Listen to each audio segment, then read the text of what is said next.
Time now for Rocky Jordan.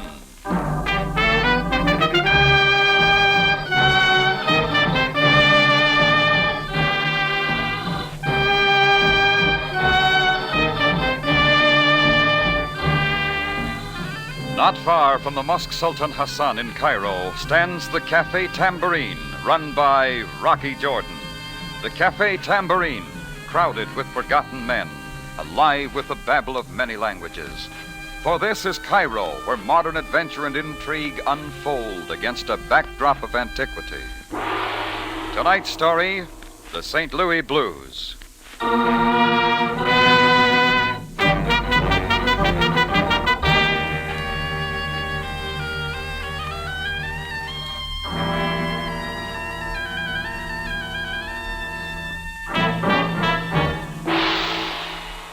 I was trying to wake up over a second cup of coffee in my Cafe Tambourine, glancing through the morning paper.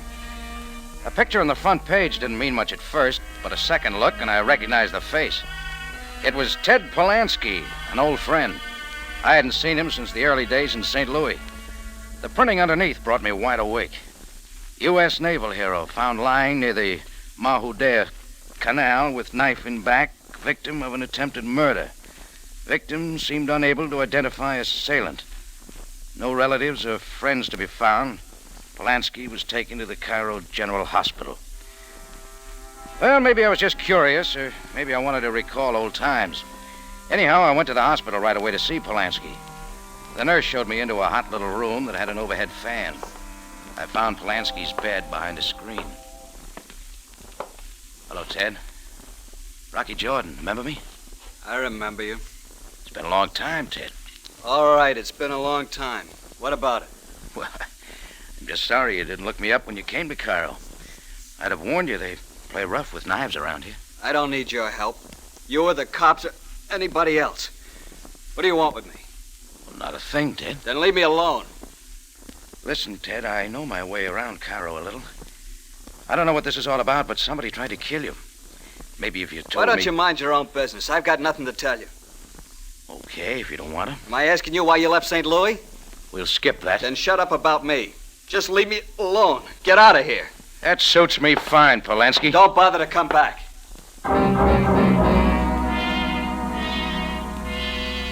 I took a good long walk to cool off. Ted Polanski had changed a lot, and that was his affair. That's what I told myself. So I tried shaking him out of my mind. Too many times you try remembering things, and then you get hurt.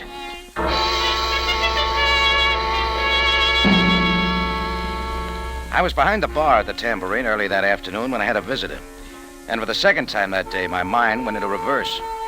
She was American, smartly dressed, but not too much, with just a touch of platine and a soft, clean face like something I'd known before.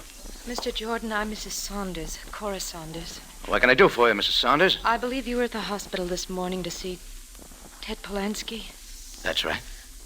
I'd like to ask a favor of you, Mr. Jordan. Look, before you go any further, I'll tell you I don't know who tried to kill him or why. I just happened to drop in and see him, that's all. You're a friend of his? I was once, back in St. Louis. I'm from St. Louis, too. Well, lots of people are. I'm sorry I'm bothering you, but I've got to know about Ted. Why?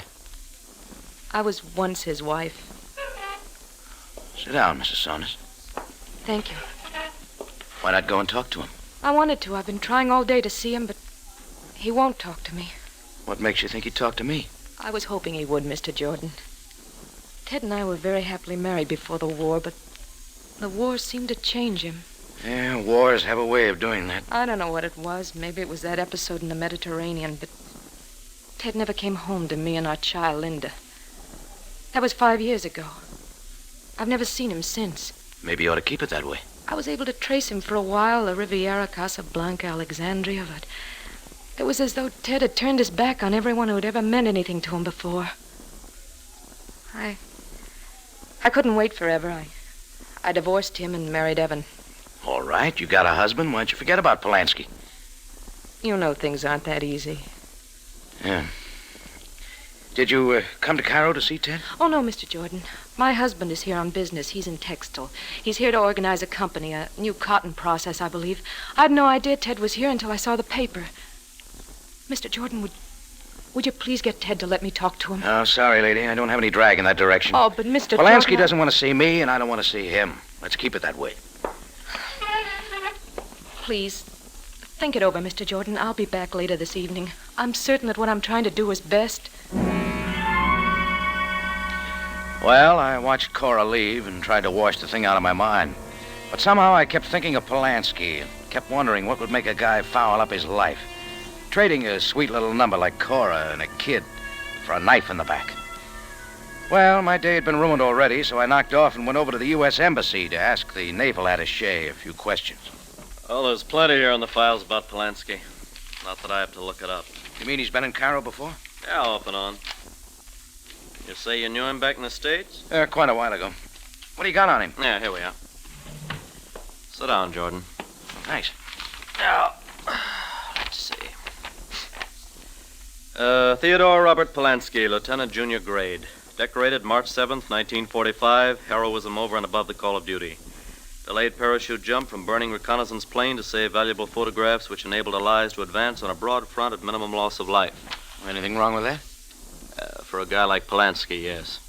Got too loaded down with medals. He cracked up under the strain. I still don't get it. Well, look at it this way, Jordan. Polanski's just a nice guy from the Middle West with a wife and kid. He goes off to war and suddenly he's a hero. Headlines everywhere, big shots hanging ribbons on him, dames with soft shoulders falling all over him. Went Hollywood, you might say. Well, that's the way we figured it. He began to like it too much, so now he's a celebrity. Couldn't he be forced to go back home? We tried. But when a guy gets that big, he can pull strings. Oh, his wife almost drove us nuts for a while. But she's lucky to be rid of him. He's gone from bad to worse, knocking around in scrapes with the police, women, and now they find him on the streets with a knife in his back. Yeah, that brings me up to date. You got any idea why someone would try to kill him? I don't follow him that closely. Well, thanks. I'll be seeing you. Well, I left the U.S. Navy going through a racing form of some sort and went out into the street. One of the big questions the naval attaché couldn't answer. Why the knife in Polanski's back? I was working on that, walking up the Sharia Nauru, scouting for a taxi, when a shiny red car with plenty of chrome pulled up to the curb. The back door opened just a little. Step over, Jordan. I knew the native in front with a gun was covering for the voice that came at me from the back seat. The voice must have had a face, but I couldn't see it. All I saw was a shoe wearing spats and a hand filing fingernails. Been keeping busy, Jordan? With my business? Maybe I don't like your business. Forget it, then. Wait, Jordan. We going somewhere? That all depends. Well, let me know when you decide. That's up to you, Jordan. You've been having a lot of conversations today. I know a lot of people. Like Ted Polanski. Maybe. You had quite a talk with him at the hospital. All sorts of questions. He's an old friend. Polanski's got no friends. I'm way ahead of you. What did he tell you? Nothing. Let's keep it that way. He don't want you talking to him. Neither do I. About what? Keep away from him, Jordan. Stop asking people questions that don't concern you. If I don't? You know what'll happen? Come here, Jordan. Little closer. Yeah? Here's a sample. He gave the door a quick shove right into my face. I went back and down like a kingpin in a bowling alley. My breath was gone, and for a second I couldn't move. When I got my eyes open again, there were a million sleek red cars pulling away from the curb. Cars that finally narrowed to one and roared down the street and out of sight. I knew right then and there, Ted Polanski was a hot article.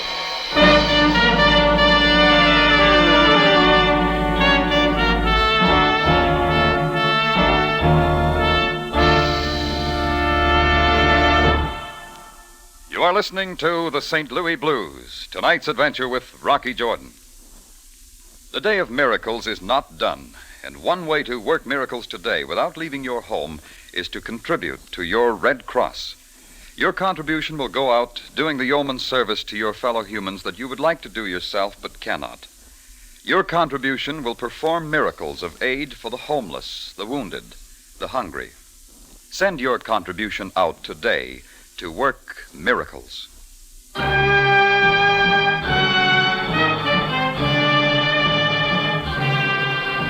And now we take you back to Cairo and tonight's adventure with Rocky Jordan, the St. Louis Blues.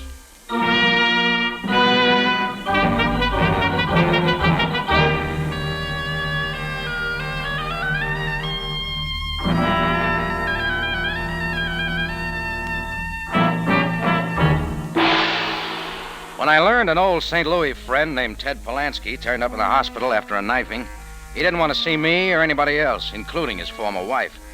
That was the end of the line for me, till a man with a homemade manicure and spats moved in and warned me to lay off Polanski. Advice like that just doesn't sit well with me. I was back at the Tambourine patching up my face when Chris told me I had company.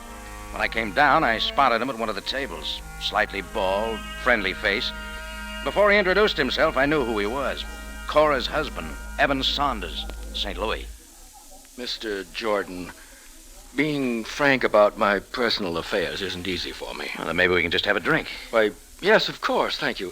Straight, if you don't mind. Couple straight, Chris. Mr. Jordan, you'll pardon me if I come right to the point. First, I'd better tell you that your wife was here ahead of you. Yes, I know. That's why I'm here. Cora keeps nothing from me. She tell you why? About Ted Polanski. Mr. Jordan, I don't want Cora to see that man. She seems to have ideas of her own.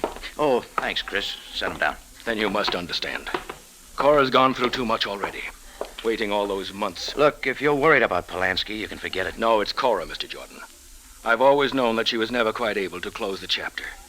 Never quite sure. She thinks a lot of you. But it's not the same, and I know. I was well aware that she married me, not out of love, but because she needed a home for herself and her child. It was all right for me, Mr. Jordan. I loved her deeply enough for both of us, and we've had a good life. I'm not arguing. Now I found it necessary to come to Cairo on business, organizing a new corporation, revolutionary cotton process. Yeah, she told me that, too. And now we run across that man again, stirring up all those old memories. I know you're an old friend of Polanski's, and that you've talked to both him and Cora, and I'll not stand for any meddling. Hey, now, wait a minute. Mr. Jordan, I'll not stand by and allow you to bring them two together again. He has no right to her. There's something good about our marriage. And I tell you, Mr. Jordan, I'm willing to fight to protect it. You better take that drink, Mr. Saunders. Yes, of course. I'm sorry, Mr. Jordan. You understand, I feel very strongly about this.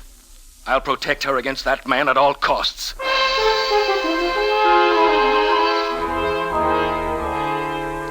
After I got rid of Evan Saunders, I broke my rule and had another straight one during business hours. The more I thought about it, the more I thought Saunders had a point. So I was off again on my way to the Cairo hospital. This time I didn't wait for the nurse to show me in. I got to Polanski's bed and drew aside the screen. I told you not to come back, Rocky. Maybe I didn't hear you. I've been talking to some people, Ted. One of them is Cora. Oh, don't you remember? I can forget her. Sure, but she doesn't find it so easy. Get out of here. Not yet. Lousing up your life's your own business, Ted, but this concerns Cora. She's got a good thing with Saunders. Best thing you can do is have it out with him and wash yourself out of their lives. Rocky, what do you know about me? Enough. Being a hero made you too good for her. Bunch of medals and headlines meant more to you than a wife and child. You think so? Rocky, I'm going to tell you something I've been living with for the past 4 years. Maybe it's time I unload. I'm listening. Ted Polanski lay back in his bed, closed his eyes, and turned his face away. Finally, he started talking. You despise me, Rocky, but not as much as I despise myself. But believe me, I've always loved Cora. That's why I could never go back to her. You see, I'm not a hero. I never was. It's not the way the papers got it. Sure. Heard the same story every time somebody pinned a medal on me. I risked my life to save top-drawer photographic information from a burning plane. Delayed parachute jump. Want to know why I delayed that parachute jump, Rocky? Go on, Ted. Because my parachute was torn to shreds. The other guy on the plane was wounded. So I took his parachute.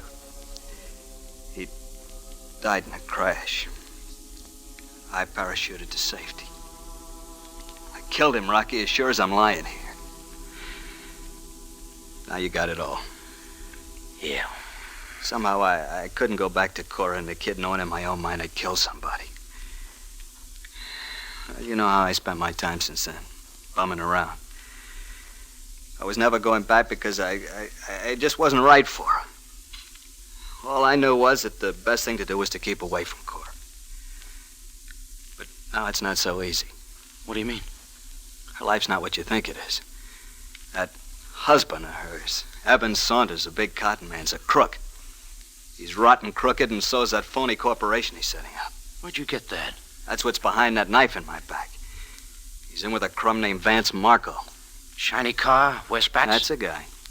They're promoting a phony cotton refining process, starting a company selling a lot of stock, and after enough money comes in, Saunders and Marco pull out with their pockets full. How do you know all this? Because there was a third guy in the organization, Ted Polanski. Only I pulled out when I found out that Saunders was Cora's husband. I hoped I could stop the deal before Cora got hurt. All I stopped was Marco's knife. Now I'm flat on my back and can't do a thing.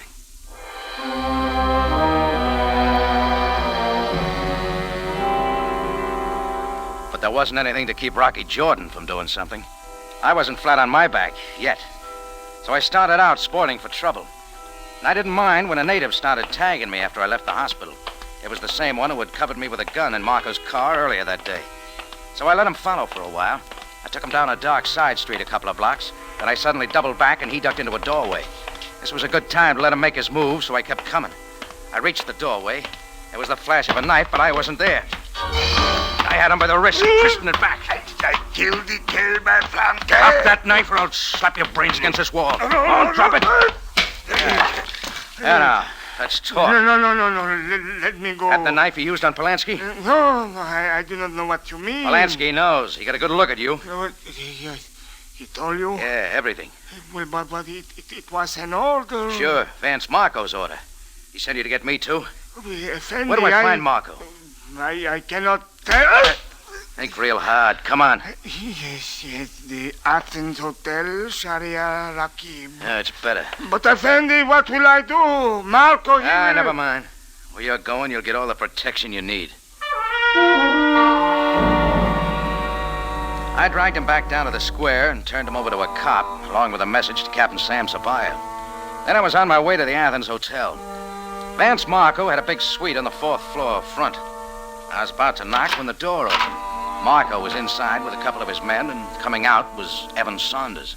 Well, Mr. Jordan, I didn't expect to see you here. Oh, I'll bet you didn't, Saunders. Mr. Marco, it's been a pleasure.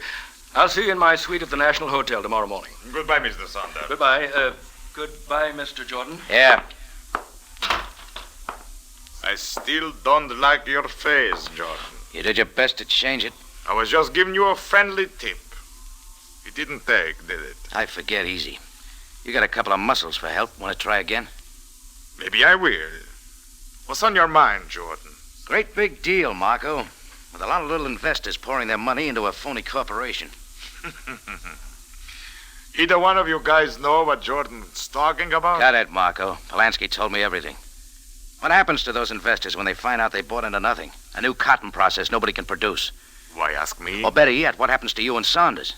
The police aren't going to like it. Let them talk to Saunders. He's on top of the deal. President, chairman. Yeah, how do you fit in? Me? I just helped out a little on the financial end. Yeah. Always works, doesn't it, Marco? Hasn't failed yet. What's your interest, Jordan?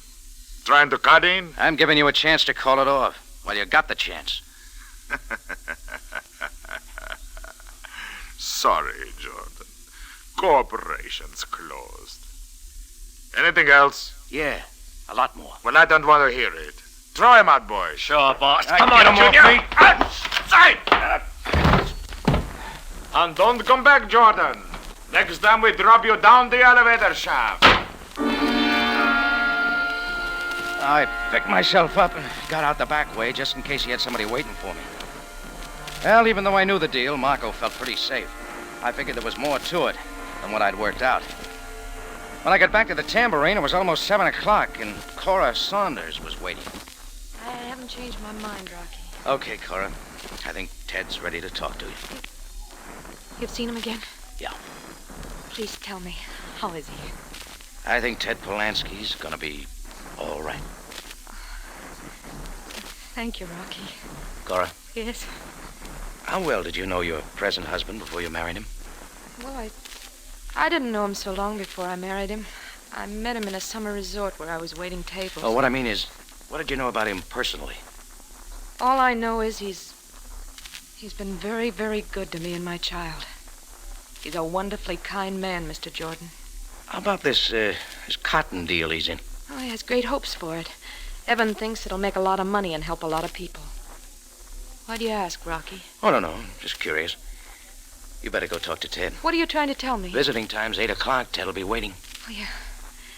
Yeah, Rocky, maybe you could come along. Oh, sorry, Cora, but I'm going to be real busy. I walked Cora to the front of the Tambourine and saw that she got a taxi. Then I caught one for myself.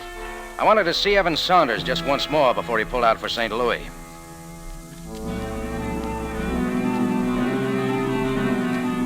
At the National Hotel, I got Saunders' room number and went on up without being announced. I found his door open. Saunders was there, pacing the floor. Oh, Mr. Jordan, come in. Yeah, that's my plan, Saunders. Where's Cora? Where's my wife, Mr. Jordan? You're real worried about Cora, aren't you? Don't evade my question, Mr. Jordan. She went back to your cafe this evening. I have her message. She tell you where she was going from there? That's what I'm asking you. I demand to know where my wife is. Where she is at this minute, I don't know. But in another hour, she'll be at the Cairo General Hospital, talking to Ted Polanski. Mr. Jordan, I told you I don't want her to see that Now man. tell me why. I explained that to you. I made it perfectly clear. He's hurt Cora enough. Any other reasons, Saunders? Isn't that enough? Try it my way. You don't want her to talk to Polanski because you're afraid of what he might tell her. Why he got that knife in his back, for instance. What happened to him has nothing to do Cut with it, what... Saunders. Happens Polanski told me everything. What did he tell you? Everything. The phony corporation you and Marco was setting up. How he moved in to spike the deal before Cora got wind of it. So you had to get rid of him. Mr. Jordan, I don't understand what you're talking about. I think you do. Didn't you wonder what I was doing at Marco's place a while ago? Certainly not. Why should I? He admitted the whole deal. The investors have been taken for every cent they put into your crooked racket. I don't believe Marco said any such thing. Ask him. Get me Mr. Vance Marco at the Athens Hotel. I'll wait.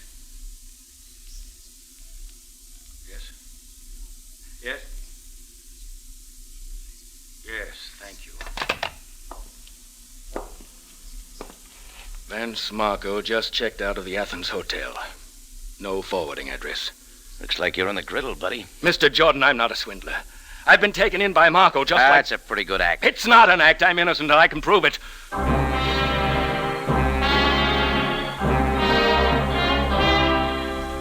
Well, Evan Saunders started out to prove his innocence and prove that my thinking had been wrong. Mine and Ted Polanski's.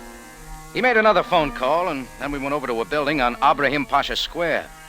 We went through a door marked Allenby and Allenby, attorneys. Allenby, number one, was there waiting, and Saunders told him the whole story. I say this is a beastly affair, Mr. Saunders, beastly. I brought Mr. Jordan here, Mr. Allenby, to prove that I couldn't possibly have profited by the venture. Well, under the circumstances, perhaps it's wise. I have a folder here. Oh, yes. Here you are, Mr. Jordan. This is a duplicate, of course. The original has been filed. Just give me the quick once-over, Mr. Allenby. What's it all about? Well, with this document, Mr. Evan Saunders hereby assigns and grants all funds and income from his share of the Cotton Processing Corporation to charitable organizations.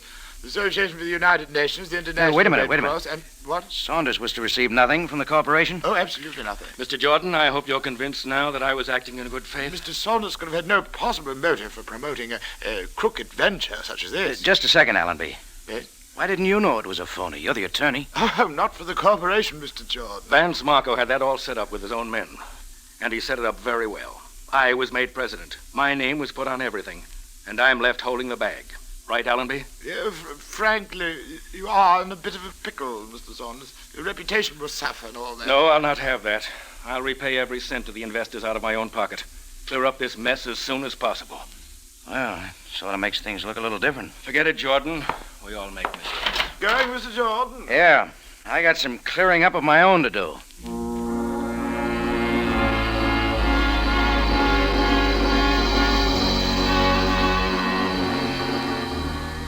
It wasn't yet 8 o'clock, and I had to talk with Ted Polanski just once more. I got to the hospital a few minutes before visiting hours started, and Cora Saunders hadn't arrived yet. Took a little convincing, but I got to Polanski's bedside right away, and I talked fast. I made him see that Saunders was okay, that he was a good husband for Cora and good father for their daughter, that if Cora had a chance for happiness, it was up to Ted. And it was 8 o'clock, and Cora was standing at the foot of his bed, her face pale and tight. Hello, Ted. Hello, Cora. How are you feeling? All right. Cora, I'm glad you came. There are some things we can clear up. I'll wait outside. No, Rocky. That's not necessary. This won't take long. Cora, Yes? I want you to know I'm glad you married Saunders. Oh, but Ted, The thing that bothered me was that I left you flat with no one to take care of you. take care of me. Is that all I meant to you? Somebody to be taken care of? Yes. But I was your wife, mother of your daughter. What about her? I'm sorry, Cora. The child was just a weight around my neck, too. I stopped loving you long ago. Going away to war was just a good excuse for getting away. After it was over, I just couldn't go back to you. Well, I guess there isn't much you can do when there's no love left. I'm just sorry it took so long for me to find this out. Well, now you know. I never felt so good as when I left you in St. Louis. Thanks, Ted. Thanks for what? I never realized until this moment how fortunate for me it was that you did leave. I see now how lucky I was to find a man like Evan. He's a strong man and an honest one. And he loves me and our child like you never could. Oh, goodbye, Ted. I don't think there's anything more we have to say. Goodbye, Cora. Goodbye, Rocky. I won't be bothering you anymore about Ted Polanski. So long, Cora. Have a nice trip back to St. Louis.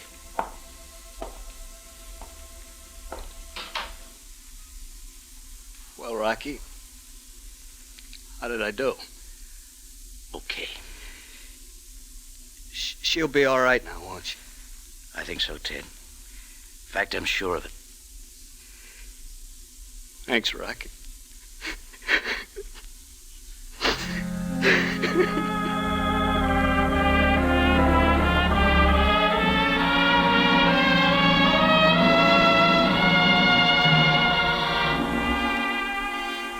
Well, after a while, I left him.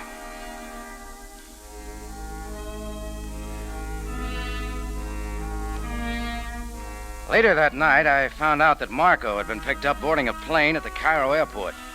There wasn't much they could do to him about the phony cotton deal. He kept his nose pretty clean.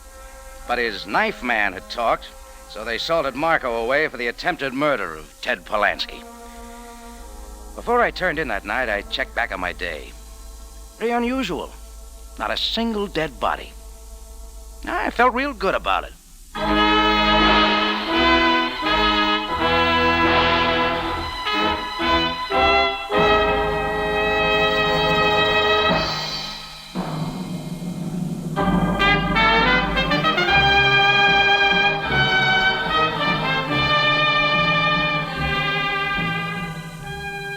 It's CBS again at this same time next week for another story of adventure and intrigue when we take you back to Cairo and the Cafe Tambourine, run by Rocky Jordan. Jack Moyles plays the title role, with tonight's story by Gomer Cool and Larry Roman. Rocky Jordan is produced and directed by Cliff Howell, with original music by Richard Arant. Larry Thor speaking. This is CBS, the Columbia Broadcasting System.